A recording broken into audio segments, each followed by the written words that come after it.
தளவாய்புரத்தில் மரகதம், செல்வம் அப்படிங்கிற அம்மா பையன் 2 பேர் வாழ்ந்துட்டு வந்தாங்க. செல்வத்தோட அப்பா அவனுக்கு 2 வயசு இருக்கும்போதே உடல்நலக்குறைவு காரணமாக இறந்து போயிட்டாங்க. மரகத அம்மா தான் அவனை கஷ்டப்பட்டு வளர்த்தாங்க. சித்தாள் வேலை பார்த்து தன்னோட பையனை படிக்க வைக்கணும்னு ஒரு தனியார் பள்ளியில் சேர்த்து விட்டாங்க. அவனும் நல்லா தான் படிச்சுக்கிட்டு இருந்தான். தன்னோட நண்பர்கள் சேர்க்கை சரியில்லாததுனால காலையில் சாப்பாடை சாப்பிட்டு பள்ளிக்கு கிளம்புற மாதிரி கிளம்பிட்டு அவனோட நண்பர்களோட சேர்ந்து ஊர் சுற்ற ஆரம்பிச்சிடுவான். பள்ளி விடும் நேரத்துக்கு வீட்டுக்கு வந்துட்டு பள்ளிக்கு போன மாதிரி அவன் காமிச்சிக்குவான். செல்வம் தன்னை ஏமாத்துறதே அந்த தாய்க்கு பரீட்சை நேரத்தில் தான் தெரிய வந்தது.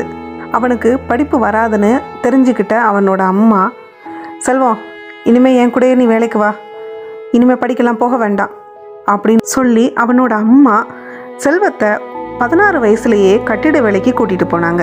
அதுக்கப்புறம் தவறான நண்பர்கள் சகவாசத்தால் கெட்ட பழக்கங்களை பழக ஆரம்பித்தான்.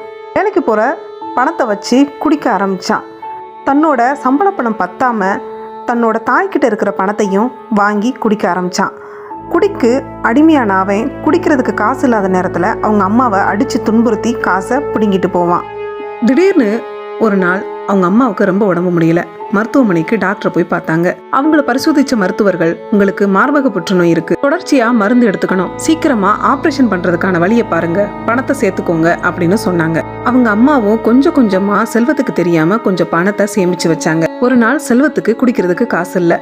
வீடு முழுக்க தேடினான். அப்போ தேடிக்கிட்டு இருக்கும்போது அவங்க அம்மா சேர்த்து வச்ச பணம் அவன் கையில சிக்குச்சு. அதை கையில எடுக்கிறத அவங்க அம்மா பார்த்து அவன்கிட்ட சண்டை போட்டாங்க. அடே செல்வம், இந்த பணம் முக்கியம்டா, என் வாழ்க்கையே இதில் தாண்டா இருக்கு, இது இல்லைனா எனக்கு ஆப்ரேஷன் பண்ண முடியாதுடா, நான் செத்து போயிடுவேண்டா அப்படின்னு சொன்னாங்க. அவங்க அவ்வளவு சொல்லியும் கொஞ்சம் கூட இறக்கமே இல்லாமல் அவங்கள நெஞ்சிலே எட்டி உதைச்சிட்டு அவன் டாஸ்மாக் கடையை நோக்கி போனான். அவன் உதைச்ச உதையில மரகதம்மா கீழே விழுந்து வழியில துடிச்சாங்க. அவங்க துடிக்கிறத பார்த்து அக்கம் பக்கத்தினர் மருத்துவமனையில சேர்த்தாங்க. அங்க ஆப்ரேஷன் பண்றதுக்கு கையில பணம் இல்லாததுனால ஆரம்ப சிகிச்சையை மட்டும் மருத்துவர் கொடுத்தாரு. புற்றுநோய் ரொம்ப முத்தி போனதுனால மரகதம்மா அங்க அந்த மருத்துவமனையிலேயே இறந்தும் போயிட்டாங்க.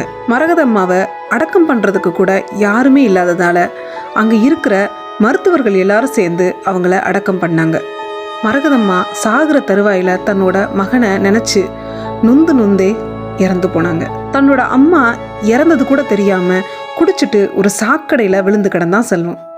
குடி மட்டுமே முக்கியம்னு நினைக்கிற செல்வத்துக்கு அந்த மரகதம்மாவோட கண்ணீர் தெரியவா போகுது?